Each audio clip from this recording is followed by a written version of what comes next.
नमस्कार। आप सभी का आपके अपने इस YouTube चैनल पर हार्दिक स्वागत है। आज हम हिंदी व्याकरण का टॉपिक वर्ण विचार के बारे में अध्ययन करेंगे।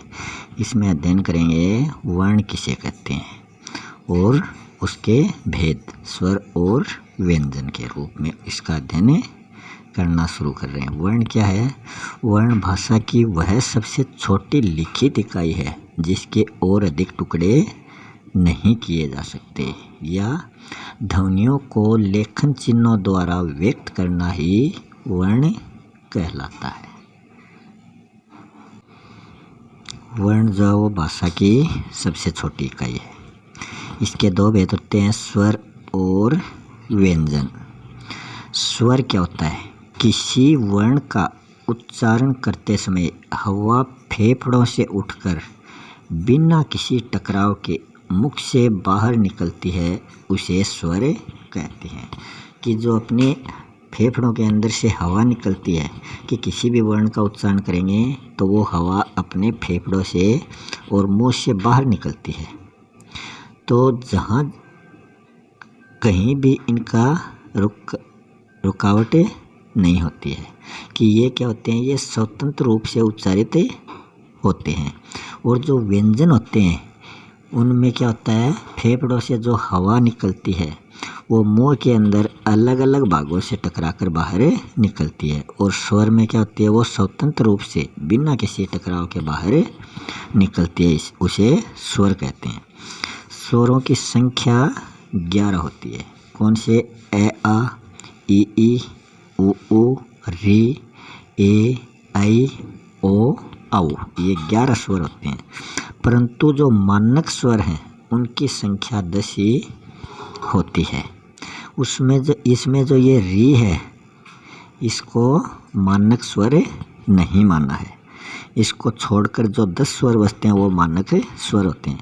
री का जो उच्चारण है वो व्यंजन के रूप में किया जाने लगा। इसको अगर लिखावट के रूप में लिखते हैं तो री, रे और लघु ई की मात्रा री के रूप में इसको लिखते हैं। हिंदी भाषा में ग्रहित स्वरों की संख्या, ग्रहित मतलब दूसरी भाषाओं से लिए गए स्वर, उनकी संख्या है 2।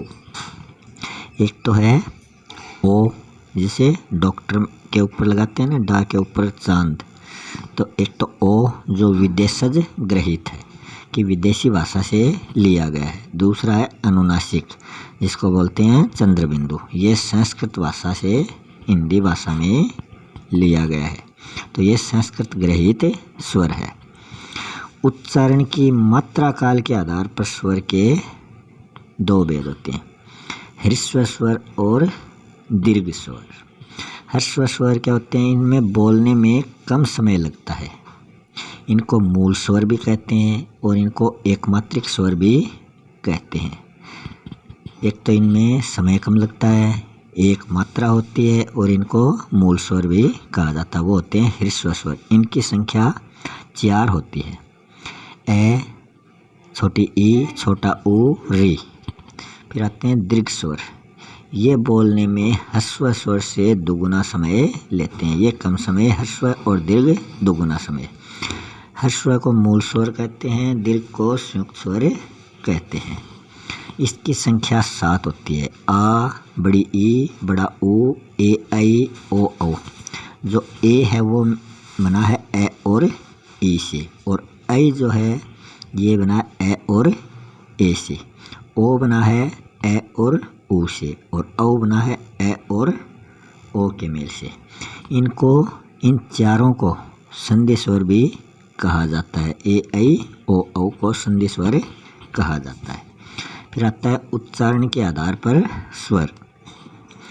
पहले हैं उच्चारण की मात्रा काल के आधार पर, अब है उच्चारण के आधार पर। अनुनासिक, जिसको बोलते हैं चंद्रबिंदु। वायु मुख और नाक से एक साथ बाहर निकलती है। कि हम जो भी उच्चारित करते हैं तो हवा, हमारे फेफड़ों से जो हवा है वो मुख और नाक से एक साथ बाहर निकलती है, वो होते हैं अनुनासिक। निरनुनासिक मतलब वायु केवल मुंह से बाहर निकलती है, इसमें नाक से वायु बाहर नहीं निकलती। कि इन स्वरों को उच्चारित करते हैं तो हवा केवल मुंह से बाहर निकलती है वो होते हैं निर्नुनासिक, कि उसमें नासिका से हवा नहीं निकलती। अनुनासिक में नाक और मुंह से हवा बाहर निकलती है। आगे है जीवा के आधार पर स्वर।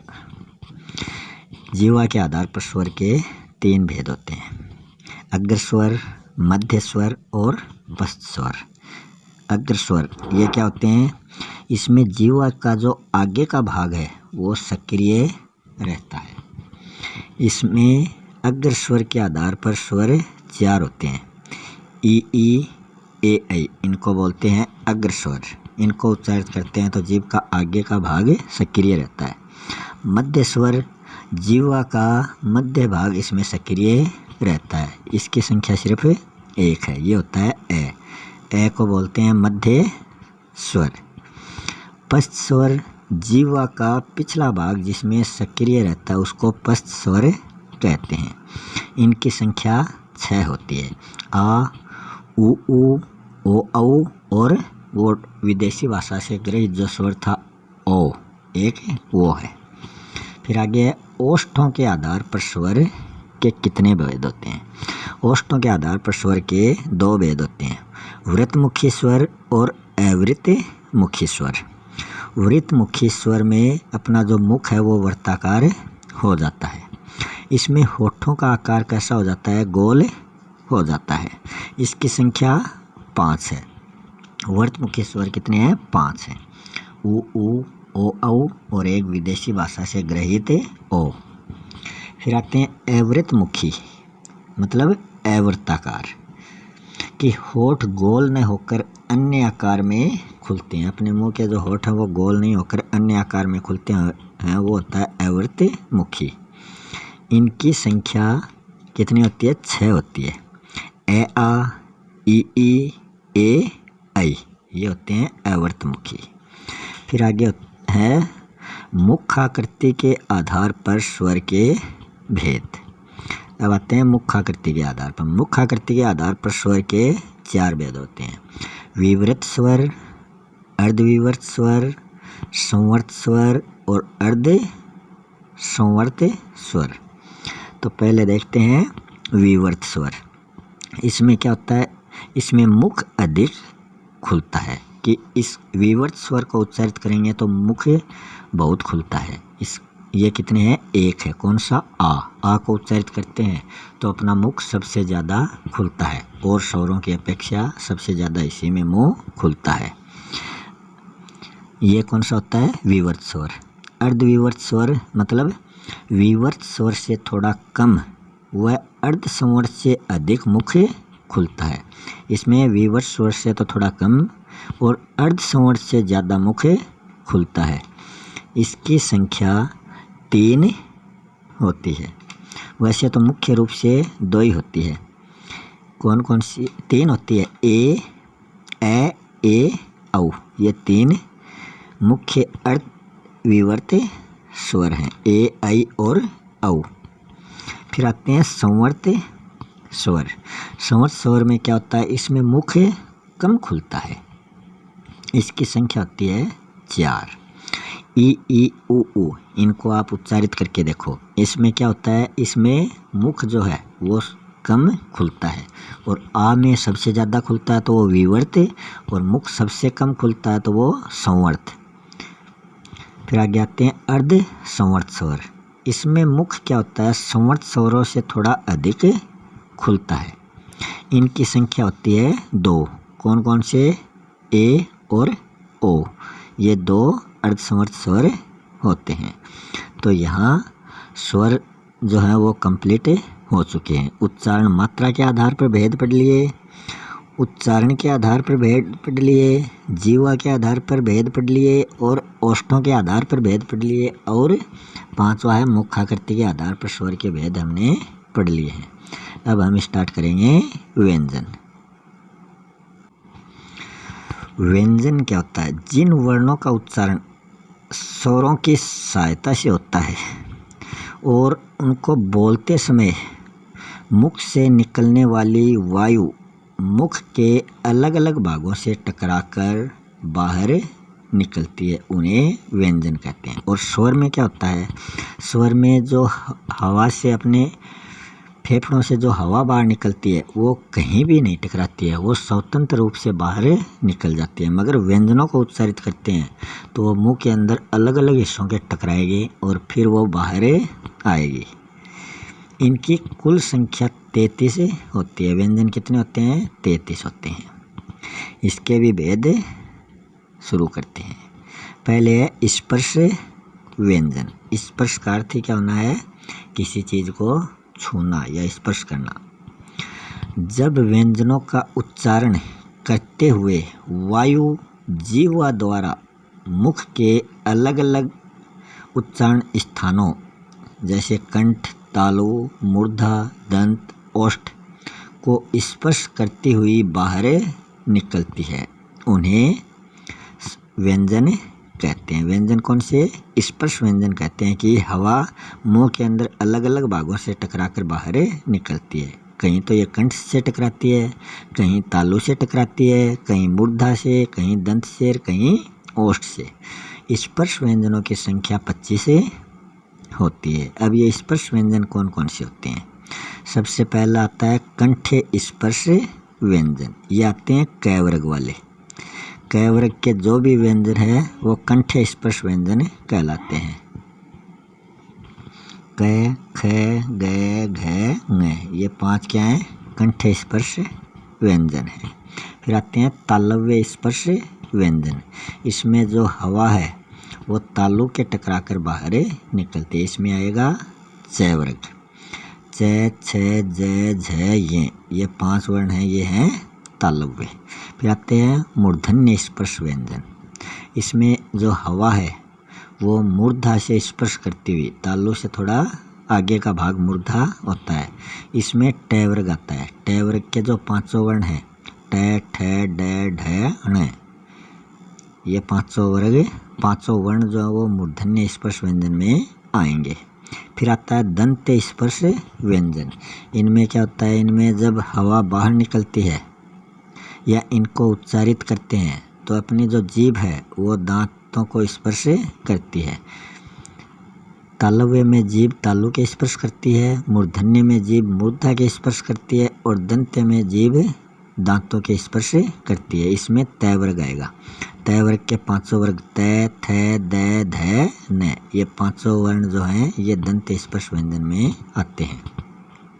फिर है ओष्ठ स्पर्श व्यंजन। इसमें क्या होता है? इनको उच्चारित करते हैं तो अपने होठ पास पास आते हैं।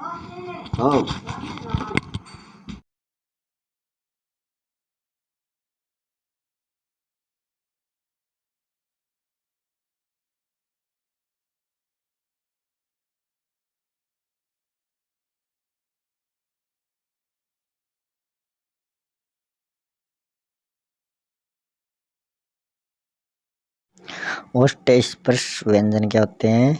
इनको उच्चारित करते हैं तो अपने होठ जो है वो पास पास आते हैं। इसमें भी 5 वर्ण होते हैं। प, फ, ब, भ, म, प वर्ग वाले 5 वर्ण इसमें आते हैं। इस प्रकार स्पर्श व्यंजनों की संख्या 25 होती है। अब आते हैं अंतस्थ व्यंजन। अंतस्थ व्यंजन क्या होते हैं? जिन व्यंजनों का उच्चारण जीभ, तालु, दांत व होठों को पास पास सटाने से होता है कि इनमें जीभ भी काम आती है, दांत तालु भी काम आता है, दांत भी काम आती है और होठ भी काम आते हैं। ये स्वर तथा व्यंजनों के मध्य स्थित होते हैं कि ये बीच में स्थित होते हैं। ये ना तो पूरी तरह स्वर है ना पूरी तरह व्यंजन है। इनको अर्ध स्वर भी कहा जाता है। इन्हें कोमल व्यंजन या अर्ध स्वर भी कहते हैं। इनकी संख्या 4 होती है। ये, र, ल, व, ये अंतस्थ व्यंजन है। फिर आगे आता है उष्म व्यंजन। उष्म का अर्थ होता है गर्म, कि जिन व्यंजनों का उच्चारण रगड़ या घर्षण से उत्पन्न उष्म वायु से होता है उन्हें उष्म व्यंजन कहते हैं। स है, ये 4 उष्म व्यंजन होते हैं। इनको उच्चारित करते हैं तो हवा घर्षण करती हुई या रगड़ करती हुई बाहर निकलती है। फिर आते हैं संयुक्त व्यंजन। ये होते हैं दो या दो से अधिक व्यंजनों के संयोग से बने अक्षर को संयुक्त व्यंजन कहते हैं। क्ष, क, स और ए से मिलकर बना है। क और स से मिलके क्ष बना है। त्र जो है वो त, र और ए से मिलके बना है। गे जे जो है वो ज, ये ए से मिलकर बना है। हम इसको उच्चारित तो ग और ये के रूप में करते हैं, मगर ये जे होता है, इसको गे नहीं होता, ये होता है जे, ज और ए होता है इसमें। स्र, इसमें स, र और ए, र के नीचे हलंत है, ये ए आगे उसी में आता है जो पहले वाले वर्ण के हलंत होता है।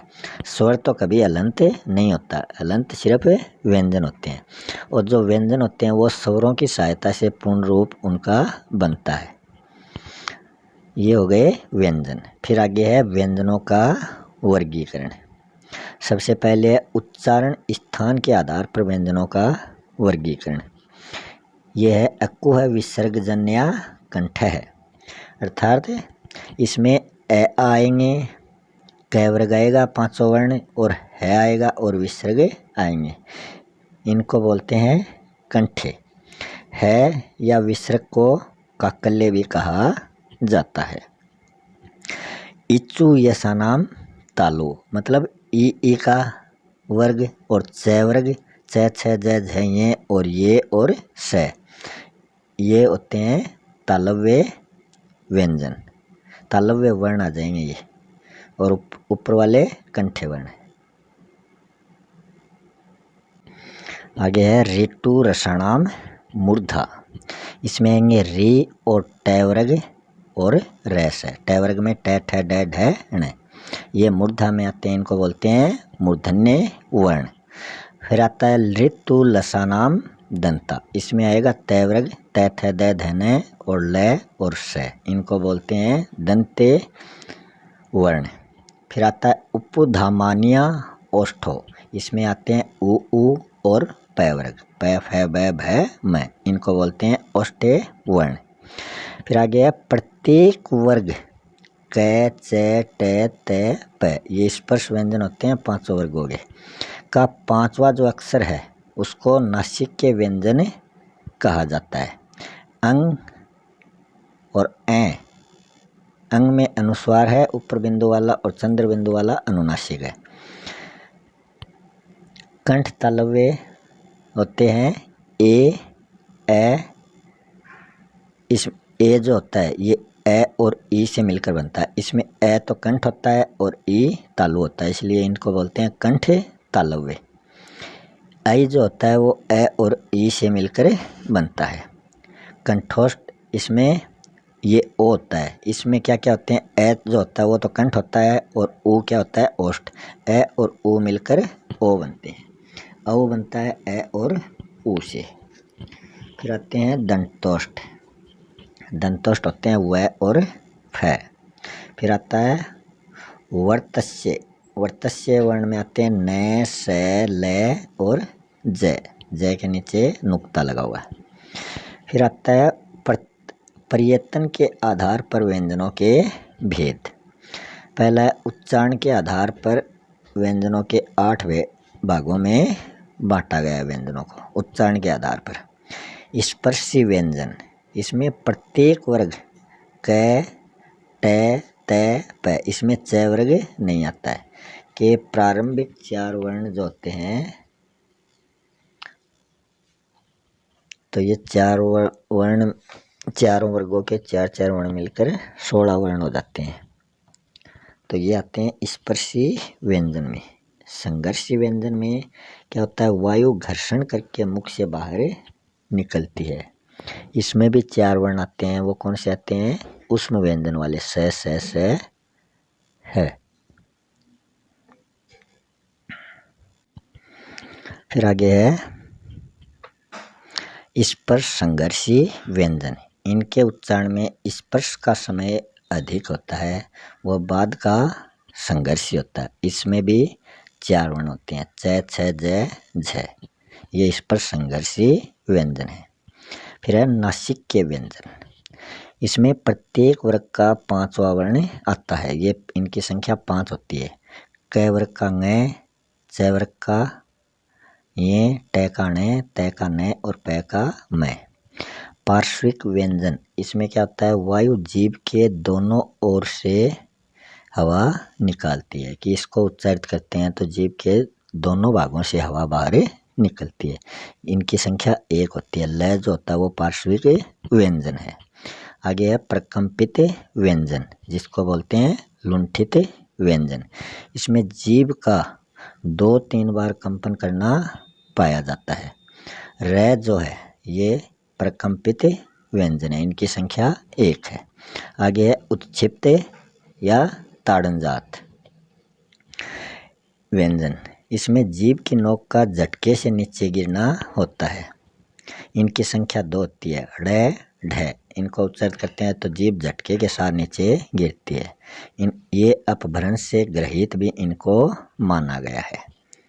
फिर है संघर्षहीन व्यंजन। इसमें हवा बिना संघर्ष के बाहर निकलती है। इनकी संख्या 2 होती है। ये और वह। अब है कंपन के आधार पर व्यंजन। पहले तो उच्चारण के आधार पर 8 भेद पढ़ लिए। अब है कंपन के आधार पर व्यंजनों के 2 भाग होते हैं। कौन कौन से? घोष, जिसको सघोष वर्ण भी बोलते हैं, और अघोष वर्ण। सघोष वर्ण क्या होता है या घोष वर्ण? इसमें प्रत्येक वर्ग का तीसरा, चौथा, 5वां प्लस ये रलव्य और है और सभी स्वर, तो ये मिलकर क्या होते हैं, इनको कहते हैं घोष या सघोष। इनकी कुल संख्या 31 होती है। इसमें 15 वर्ण, तीसरा, चौथा, 5वां, 5 वर्ग के 3-3 वर्ण, तो 15 तो ये हो गए। फिर ये रलव्य है, 5 वर्ण ये हो गए और 11 स्वर, तो टोटल 31 हो गए। तो घोष सघोष 31 होते हैं। फिर है अघोष वर्ण। इसमें प्रत्येक वर्ग का पहला, दूसरा वर्ण और तीनों स, तो इनकी संख्या हो गई 5 वर्ग के पहले, दूसरे वर्ण, मतलब 5 गुणा 2 10 और 3 से, तो इनकी संख्या हो गई 13। आगे है श्वास वायु के आधार पर भी व्यंजन को 2 भागों में बांटा गया है, अल्प प्राण और महाप्राण। अल्प प्राण क्या होता है? इसमें श्वास का कम मात्रा में बाहर निकलना पाया जाता है। प्रत्येक वर्ग का अल्प प्राण क्या? प्रत्येक वर्ग का विशेष संख्या, प्रत्येक वर्ग की जो विशेष संख्या है, विषम संख्या, विषय नहीं, विषम संख्या जो है, विषम संख्या होती है पहली, तीसरी, 5वीं, 7वीं। तो वर्ग एक वर्ग में 5 ही तो वर्ण होते हैं। तो प्रत्येक वर्ग का विषम वर्ण पहला, तीसरा, 5वां और ये र ल व 4 ये हैं और 3 500 वर्ग हो गए। तो 5 वर्ग के 3-3 वर्ण कौन से? पहले, तीसरे और 5वें। 5 दिए 15, तो ये हो गए। और ये रला हुआ जो अंतस्थ व्यंजन है 4 ये हो गए। तो अल्प प्राणों की संख्या कितनी है? 19 है।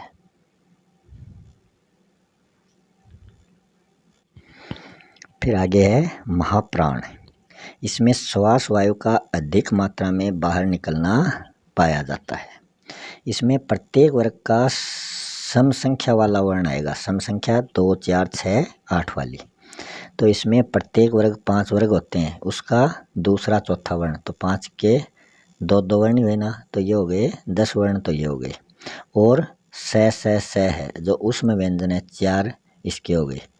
तो कितने हो गए ये हो गए 10 और 4 14 वर्ण जो हैं वो महाप्राण में होते हैं, 19 वर्ण अल्प प्राण में। आगे है संयुक्ताक्षरों को छोड़कर हिंदी में मूल वर्णों की जो संख्या होती है वो 44 से होती है। इसमें संयुक्ताक्षरों की गिनती नहीं होती है। इसमें 11 स्वर और 33 व्यंजन माने जाते हैं। मगर हिंदी भाषा में ग्रहित वर्णों सहित अगर कुल वर्णों की संख्या पूछी जाती है तब इनकी संख्या 52 होती है। इसमें तो 44 तो वर्ण हो गए, 11 स्वर, 33 व्यंजन, और इसमें 4 संयुक्त व्यंजन जुड़ जाते हैं, 2 अंग्रेजी और संस्कृत और 2 अपभ्रंश ग्रहित। अपभ्रंश ग्रहित ढ वाले और 1 अंग्रेजी वाला, डॉक्टर वाला, और 1 संस्कृत वाला। ये 2 वर्ण भी इसमें जुड़ जाते हैं, तो ये इनकी संख्या कुल 52 होती है। हिंदी में आगम व्यंजन जो होते हैं वो 5 हैं। कौन कौन से? क, ख, ग, ज, फ, सभी में नुक्ता लगा हुआ है, ये दूसरी भाषा से है। अपभ्रंश के 8 स्वरों के पश्चात हिंदी में किन 2 नए स्वरों का विकास हुआ है? वो है ऐ और औ। तो ये आज के वीडियो में वर्ण कंप्लीट हो चुका है। आज के वीडियो में हमने स्वर और व्यंजन के बारे में पढ़ा है। अब मिलते हैं नेक्स्ट वीडियो में नए टॉपिक के साथ। तब तक के लिए धन्यवाद।